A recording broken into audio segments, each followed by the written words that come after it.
हजारों करोड़ की बॉन्ड वाली स्कीम पर अब पार्टियों के लिए मुसीबत बन गई है।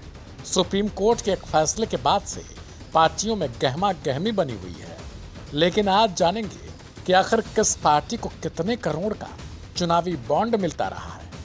आम चुनाव से ठीक पहले देश के तमाम राजनीतिक पार्टियों के लिए बड़ा झटका है। इनमें सबसे बड़ा झटका कांग्रेस और बीजेपी के लिए माना जा रहा है, क्योंकि राष्ट्रीय स्तर पर यही दो पार्टियां हैं जो केंद्र की दावेदारी करती हैं। ऐसे में आज सुप्रीम कोर्ट के निर्णय के बाद जहां बीजेपी को बड़ा झटका लगा, तो कांग्रेस के लिए भी बुरी खबर ही सामने आई।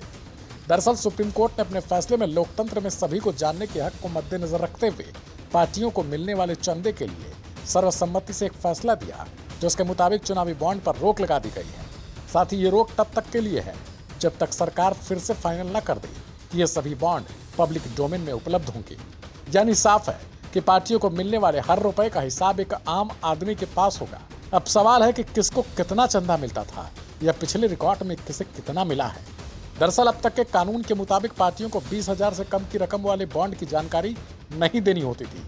यानी 20,000 रुपए से ज्यादा का ही अगर चंदा मिलता है तो जानकारी देनी है, अगर उससे नीचे मिलता है तो देनी ही नहीं। लेकिन सुप्रीम कोर्ट ने इस नियम पर रोक लगाते हुए चुनावी बॉन्ड को आरटीआई के अधीन लाने का फैसला दिया है। साथ ही चुनाव आयोग को निर्देशित किया कि एसबीआई से जानकारी लेकर चुनाव आयोग अपनी वेबसाइट पर 2019 के बाद की सारी डिटेल जरूर भरे।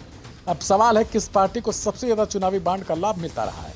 तो इसके लिए सबसे पहले यह समझिए कि किस पार्टी के केंद्र में सरकार रहती है और किस पार्टी के आने वाले चुनाव में जीत के चांसेस ज्यादा होते हैं। बिजनेसमैन ऐसे ही पार्टियों पर दाव लगाते हैं। हाल के दिनों में कांग्रेस केंद्र के साथ ही राज्यों से गायब होती जा रही है, जिससे उसके चुनावी बॉन्ड बीजेपी की अपेक्षा कम बिकते हैं। भाजपा को 2022-23 में लगभग 720 करोड़ रुपए का इलेक्टोरल डोनेशन यानी चुनावी चंदा मिला है। ऐसे में यह आंकड़ा 4 अन्य राष्ट्रीय दलों जिनमें कांग्रेस, आम आदमी पार्टी, सीपीआई-एम और नेशनल पीपल्स पार्टी को प्राप्त कुल चुनावी चंदे से भी 5 गुना तक अधिक है। चुनावी और राजनीतिक सुधारों के लिए काम करने वाली संस्था एसोसिएशन फॉर डेमोक्रेटिक रिफॉर्म्स यानी एडीआर ने अपनी एक रिपोर्ट में उपरोक्त आंकड़े पेश किए। ऐसे में एडीआर की एक और रिपोर्ट पर नजर डालें तो वित्तीय वर्ष 2022-23 में राष्ट्रीय दलों को 20,000 रुपए से अधिक वाले डोनेशन से 850.438 करोड़ रुपए के कुल 12,167 डोनेशन प्राप्त हुए थे। इसमें से देश की छठी राष्ट्रीय पार्टी बहुजन समाज पार्टी ने घोषणा की कि उसे वित्त वर्ष 2022-23 के दौरान 20,000 रुपए से अधिक का कोई चंदा मिला ही नहीं। यानी बहुजन समाज पार्टी की गिरती लोकप्रियता के कारण किसी ने इसका बॉन्ड खरीदने की हिम्मत तक नहीं दिखाई। बीजेपी ने बताया कि उसे 7,945 डोनेशन से 719.858 करोड़ रुपए प्राप्त हुए। कांग्रेस के मुताबिक उसे 894 डोनेशन से 79.924 करोड़ रुपए प्राप्त हुए।